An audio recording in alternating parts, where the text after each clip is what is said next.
संस्कृति को शुरू किए थे।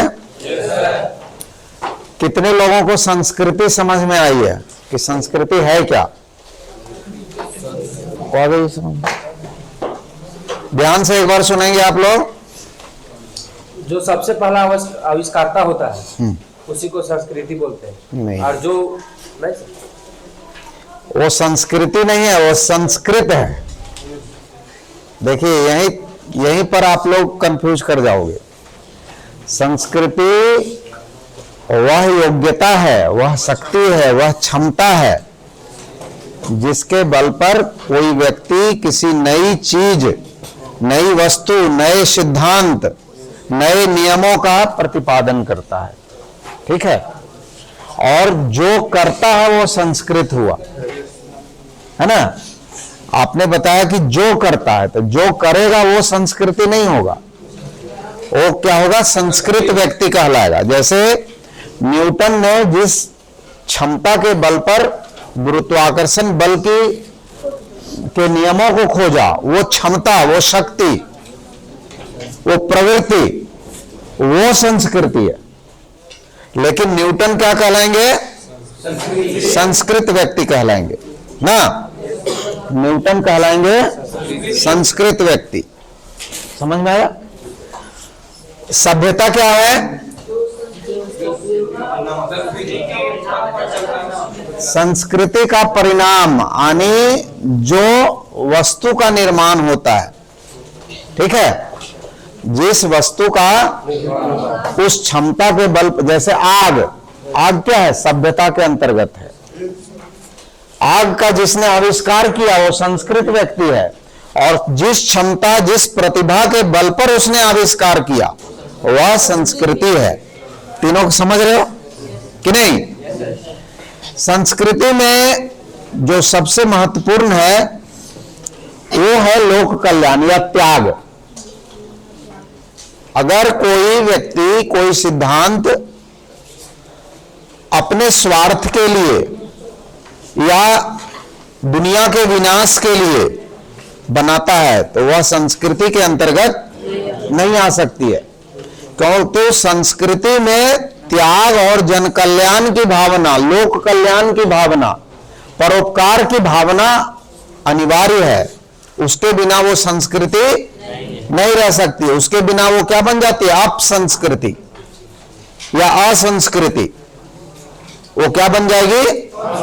असंस्कृति बन जाएगी या अपसंस्कृति बन जाएगी।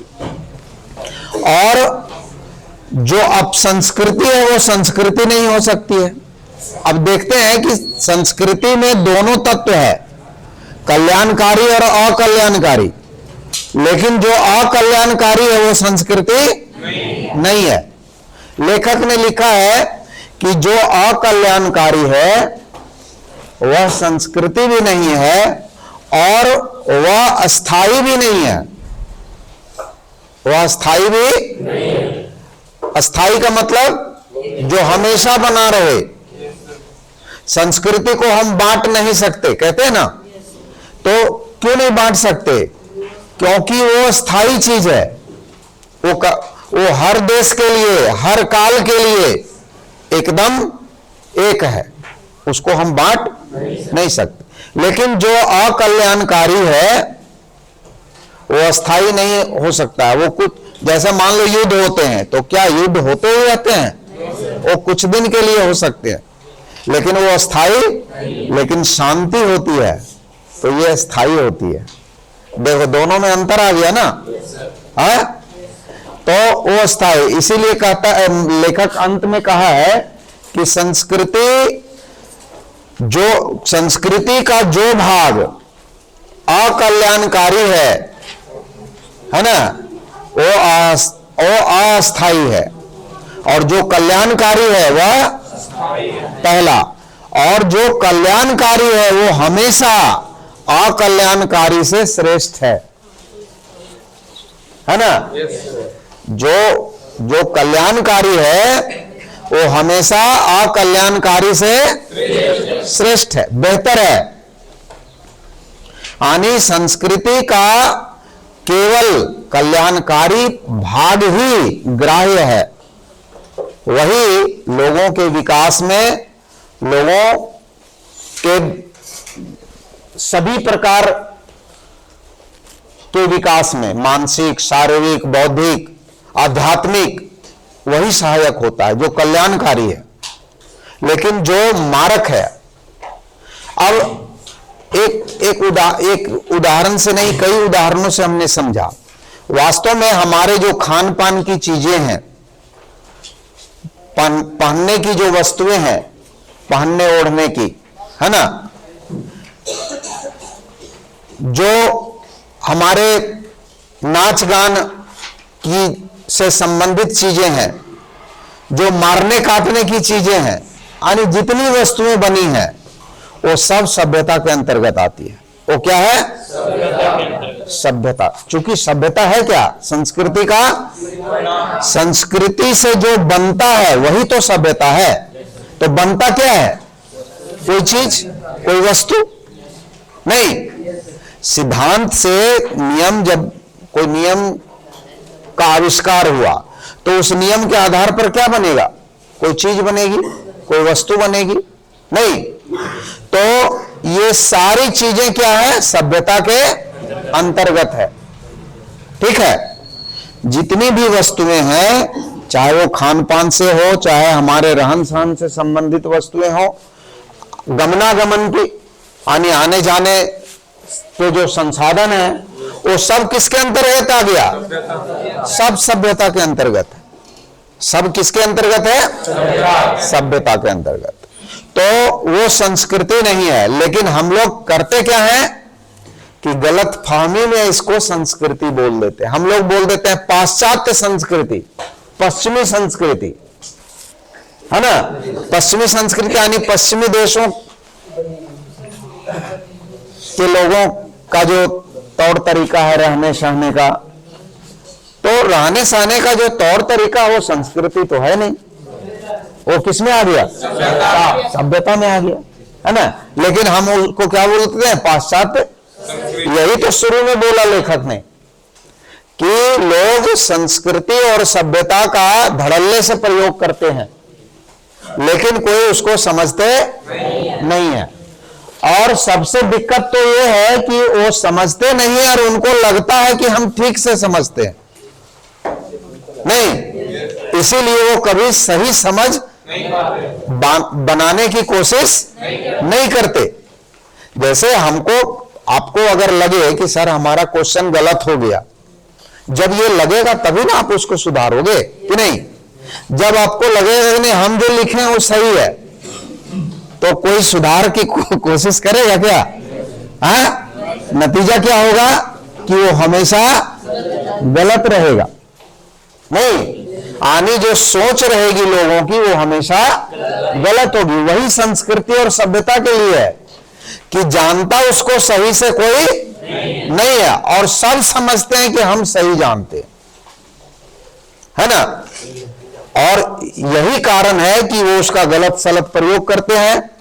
लेखक ने लिखा है कि जब इसमें आध्यात्मिक संस्कृति, भौतिक संस्कृति जैसे विशेषण जोड़ दिए जाते हैं, तो इसका जो भी थोड़ा बहुत अर्थ लोगों को समझ में आता है वो भी चौपट हो जाता है। कि जैसे ही हम उसको बांटने का कोशिश, ये बांटने वाली चीज है नहीं, ये बांटने वाली चीज, जैसे ही हम इसको विभाजित करने की कोशिश करेंगे वो अर्थ में रहेगा ही नहीं। रहेगा क्या? नहीं रहेगा। ये कालजयी होता है, यानी हर काल के लिए संस्कृति एक होती है, हर देश के लिए संस्कृति एक होती। नहीं बोले कि संस्कृति जैसे अभी हम बोले ना कि दया, करुणा, ममता, प्रेम, ये क्या किसी भी देश के लिए गलत हो सकता है क्या? और किसी भी देश में इसको गलत माना जा सकता है क्या? नहीं माना जा सकता है। चाहे वो भारत हो, चाहे कोई भी देश का कोई देश हो, है ना, वो हर जगह के लिए एक होता है। और उसको हम बांट, धर्म के नाम पर, जाति के नाम पर, क्षेत्र के नाम पर, भाषा के नाम पर हम उसको बांट नहीं सकते। इसीलिए कहा गया है कि संस्कृति अविभाज्य है, अर्थात इसको बांटा बिल्कुल ही नहीं जा सकता है। इसको हम दूसरी जो महत्वपूर्ण बात है कि संस्कृति में लोक कल्याण का होना अति आवश्यक है। अगर उसमें लोक कल्याण, जन कल्याण की भावना नहीं होगी तो वह बिल्कुल भी संस्कृति नहीं होगी, है ना। वो अपसंस्कृति है या असंस्कृति है, अपसंस्कृति या असंस्कृति।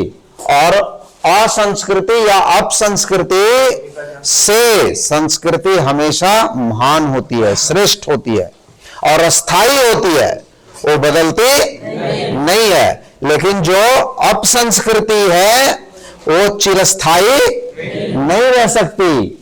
वो कुछ दिन के लिए तबाही मचा सकती है, कुछ दिन के लिए लोगों को अपनी ओर आकर्षित कर सकती है, लेकिन कुछ दिन के बाद वो उसका महत्व सीधा खत्म हो जाता है।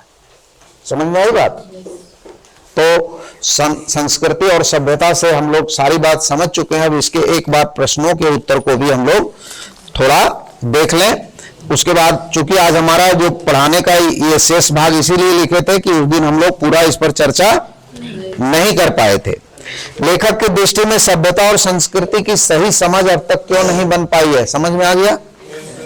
क्योंकि अधिकांश लोगों को लगता है कि मैं सभ्यता और संस्कृति को ठीक से समझता हूं, जबकि वे उसको समझते और उसको समझने की कोशिश नहीं करते। इसीलिए लोग इसका गलत प्रयोग करते जा रहे हैं और वो कभी सही रूप में इसको समझने की कोशिश, नतीजा है कि इसका सही समझ अभी तक लोगों में बन नहीं पाया। ठीक है, बोले थे कि कुछ लोग ऐसे होते हैं जो जानते नहीं है, लेकिन उनको हमेशा लगता है कि हम, वैसे लोग कभी भी सुधार करने की कोशिश, जो ठीक से जानते हैं वो तो जानते हैं, और जो जिसको लगता है कि हम नहीं जानते हैं तो वो समझेगा, वो समझने की कोशिश भी करेगा कि नहीं। जिसको पता है कि हम नहीं जानते, लेकिन जिसको लगता है कि नहीं हम सही जानते जबकि वो जान रहा है गलत, तो वो कभी कोशिश नहीं करेगा। और वैसे ही लोगों की संख्या अधिक है जो संस्कृति को समझते नहीं है, लेकिन उनको लगता है कि हम ठीक से समझते हैं, इसीलिए कभी वे उसको समझने की कोशिश नहीं करते हैं और उसका सही प्रयोग करने की कोशिश। इसीलिए सभ्यता और संस्कृति के प्रति लोगों में सही समझ अभी तक उत्पन्न, कोई दिक्कत? क्लियर हो गया? चलिए, हाँ, संस्कृति नहीं बांटी जा सकती, लेकिन सभ्यता तो बांटी जा सकती है। हाँ, सभ्यता जैसे संस्कृति अविभाज्य है, सभ्यता अविभाज्य नहीं कहा गया। सभ्यता तो बांटी जाती है। वो तो सिंधु घाटी की सभ्यता बोलते हैं ना, मेसोपोटामिया की सभ्यता, लेकिन बोलते हैं सिंधु घाटी की संस्कृति? नहीं बोलते। कभी बोलते हैं? नहीं। समझ में आ गई बात? जैसे जो चीज बनी वो तो विभाजित होती हुई है, लेकिन जो सिद्धांत है, चूंकि वो सिद्धांत सबके लिए होता है ना, वो सबके लिए एक है। ठीक है, आगे, आग की खोज एक बहुत बड़ी खोज क्यों मानी जाती है? अब बताए थे ना कि संस्कृति में बताया गया आपको कि जितनी भी, चूंकि ये क्षमता, योग्यता या शक्ति है, ताकत है, नहीं, यही है ना। और ये संस्कृति जो लोगों के अंदर वो क्षमता जो विकसित होती है, उसके कारण क्या है? तो पहला कारण क्या बताया गया था? आवश्यकता, जिसको कहा गया भौतिक प्रेरणा। क्या? भौतिक प्रेरणा। भौतिक प्रेरणा, भौतिक प्रेरणा मतलब हमारा रोटी कपड़ा मकान जो जरूरत की चीज है, नहीं, कहते हैं आवश्यकता ही आविष्कार की जननी है। जननी है मतलब मां है। हमको जब किसी चीज की जरूरत होती है तब हम उसके अनुसार उसको बनाने के लिए सोचते हैं और तब किसी नई चीज, नए सिद्धांत को जन्म देते हैं कि नहीं। तो पहला कारण तो हो गया क्या? भौतिक प्रेरणा, यही है आवश्यकता, हमारी आवश्यकताएं। दूसरा कारण क्या है? अब कहता है कि जरूरत से सुई धागा बना जरूरत से आग का आविष्कार हुआ, ये बात तो समझ में आई। लेकिन जिसका पेट भरा हुआ है, जिसको पहनने के कपड़े भी हैं, वो खुले आसमान में तारों को देखकर तारों के बारे में जानने की इच्छा रखता है, तो क्या ये उसकी जरूरत है? नहीं है, वो जरूरत नहीं है। तो दूसरी संस्कृति का जन्म का पहला कारण होता है भौतिक प्रेरणा। दूसरा जो इसका कारण है वह है ज्ञानेप्सा, जानने की इच्छा, जिज्ञासा। इसको क्या कहते हैं? जिज्ञासा। यानी केवल मनुष्य का जन्म पेट भरने के लिए नहीं हुआ, आवश्यकताओं को पूरा करने के लिए नहीं हुआ। मनुष्य एक जिज्ञासु प्राणी है। मनुष्य एक आने वो हर चीज के बारे में जानना चाहता है ना। आनी तारे कैसे चलते हैं, सूर्य ग्रहण कैसे होता है, पृथ्वी की चाल क्या है, सूर्य और पृथ्वी और चंद्रमा के बीच में जो ग्रहण लगते हैं उसका क्या कारण है, ये सब किसी आवश्यकता के लिए नहीं हुआ इसका जन्म, ये जानने की, ज्ञान की इच्छा है ना। तो दूसरा हो गया ज्ञानेप्सा या जिज्ञासा या ज्ञानेप्सा। ज्ञानेप्सा शब्द दिया है यानी जानने की इच्छा है ना। इसी को हम लोग क्या बोलते हैं? जिज्ञासा। क्या बोलते हैं? जिज्ञासा है ना। अब कहता है कि अगर ये मां है तो ये पिता है, क्या यही दोनों इसके माता पिता हैं और किसी का योगदान नहीं है? तो तीसरा आया, कहा कि सिद्धार्थ ने एक बूढ़े आदमी को देखा। सिद्धार्थ गौतम बुद्ध, बचपन का नाम सिद्धार्थ। एक बीमार आदमी को देखा, एक मरे हुए आदमी को देखा, उसके जीवन को बदला। यही तीन घटनाएं थी ना। तो वो अपने दुख से दुखी नहीं है, वो उसको समझ में नहीं आ रहा था कि जब आदमी को बूढ़ा होना पड़ता है, जब आदमी को बीमार होना पड़ता है, जब आदमी को एक दिन मरना होता है, तो उसके बाद भी आदमी इतना प्रसन्न क्यों है, इतना खुश क्यों है ना। उसके खुशी, उसको तो दुखी होना चाहिए। तो उसने क्या किया कि इसका निराकरण करने के लिए, उपाय जानने के लिए उसने अपने घर के सारे सुख, जबकि वो राजकुमार था, शुद्धोधन का पुत्र राजकुमार था, अपने सारे सुख सुविधाओं का त्याग कर दिया और उस परम ज्ञान को खोजने के लिए जंगल में जाकर तपस्या करने लगा। नहीं तो कहा कि अब यहां देखो, उसने जो ज्ञान खोजा उसमें क्या भौतिक प्रेरणा है? भौतिक प्रेरणा है? नहीं है। क्या जानने की इच्छा है? नहीं है। तो तीसरा जन्मदाता संस्कृति का तीसरा कारण है वह है त्याग। क्या है? त्याग। मां अपने बच्चे को भोजन कराती है ना, अपना भोजन भी उसी को खिला देती है, उसको सुख मिलता है कि नहीं। कहा गया कि जो रूस के जो निर्माता थे लेनिन, वो क्या करते थे कि अपने सहयोगियों को सूखे डबल ब्रेड की रोटी जो उनके पास रहती थी उसको खिला देते थे, खुद भूखे रह जाते थे, है ना। कार्ल मार्क्स पूरे संसार के मजदूर और किसान सुखी हों, कैसे उनके दुखों का निवारण किया जा सके, इसीलिए उन्होंने जीवन भर संघर्ष किया ना।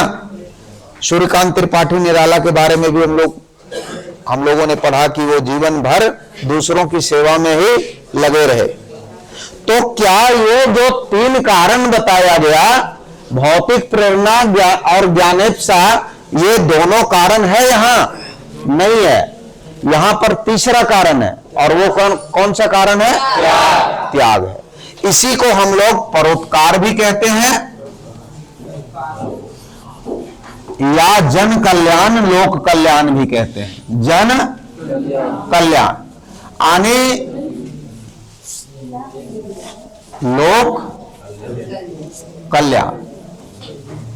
कवि का लेखक का मानना है कि ये जो त्याग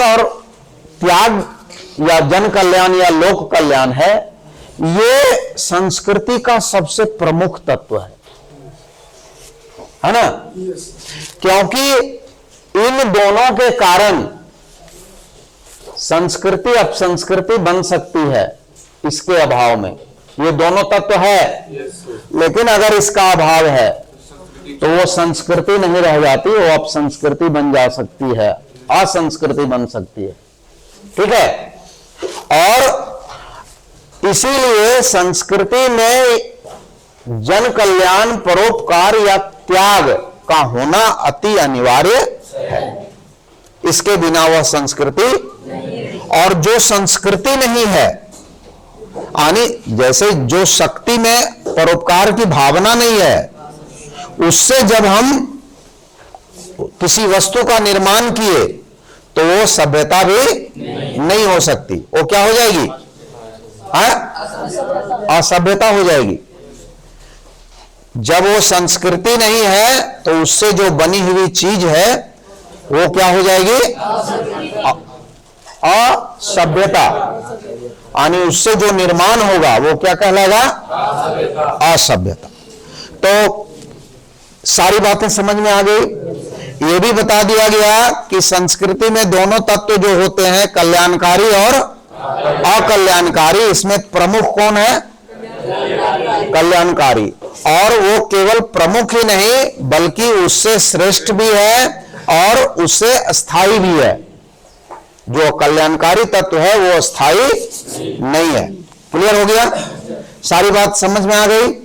आगे बढ़े हम प्रश्नोत्तर की ओर। दूसरा है कि आग की एक बहुत बड़ी खोज क्यों मानी जाती है? तो हम लोग पढ़े हैं इतिहास में, है ना, कि आग की खोज ने मनुष्य के जीवन को बदल के रख दिया, है ना। वो मनुष्य के जीवन में एक क्रांति ले आया। इससे पहले, ये आग से पहले मनुष्य अन्य पशुओं की तरह एक पशु था नहीं, और जंगल का सबसे शक्तिशाली पशु भी वो नहीं था। इससे बहुत बलशाली और ताकतवर और शक्ति वाले पशु थे, हाथी, बाघ, शेर, है ना, जिसके सामने इसकी कोई चलती नहीं। लेकिन आग का जब आविष्कार हुआ तो देखो, पहले तो वो मांस पका के खाना सीखा। जब पहली बार उसका स्वाद लगा तो ये देखा कि मांस पका के खाना बड़ा स्वादिष्ट होता है। ठंड से बचने के लिए आग का प्रयोग करने लगा, है ना। अंधेरे से बचने के लिए, जंगली जानवरों से बचने के लिए आग का आविष्कार उसको पूरे जंगल में सबसे शक्तिशाली प्राणी बना दिया कि नहीं। उसके पास अब प्रकाश भी था, उसके पास भूख को मिटाने के लिए आग भी था। और धीरे धीरे वहीं से देखो, पहले कच्चे मिट्टी के बर्तन बनते थे, उसको पका के उसको स्थायी बनाने लगा, ईंट बनने लगे, घर और आवास की व्यवस्था होने लगी। यानी मनुष्य जो पहले एक पशु था वो बस कर आदमी बनने लगा। तो कितना महत्वपूर्ण था आग का आविष्कार, ये समझ लो, है ना। मनुष्य के आविष्कार ने ही, ये आग के आविष्कार ने ही उसे पशु से मनुष्य बना दिया। कैसे, समझ में आ गया? पीछे ध्यान, तुम लोग समझ रहे हो कि नहीं? समझ में आ रहे हो कितना महत्वपूर्ण था आग का आविष्कार? ठीक है। क्या ये तीनों क्या चीज संस्कृति के निर्माण के कारक है या तत्व है? कि ये तीनों कारण है संस्कृति के निर्माण के। हाँ, संस्कृति का जो निर्माण होता है, चूंकि वो क्षमता शक्ति है ना, तो पहला कारण है कि आदमी, संस्कृति का जो निर्माण होता है उसमें पहला कारण बता गया जरूरतें, हमारी आवश्यकताएं, जिसका नाम क्या दिया गया? भौतिक प्रेरणा। दूसरा है जानने की इच्छा, चूंकि मनुष्य एक जिज्ञासु प्राणी है। और तीसरा था त्याग। क्लियर?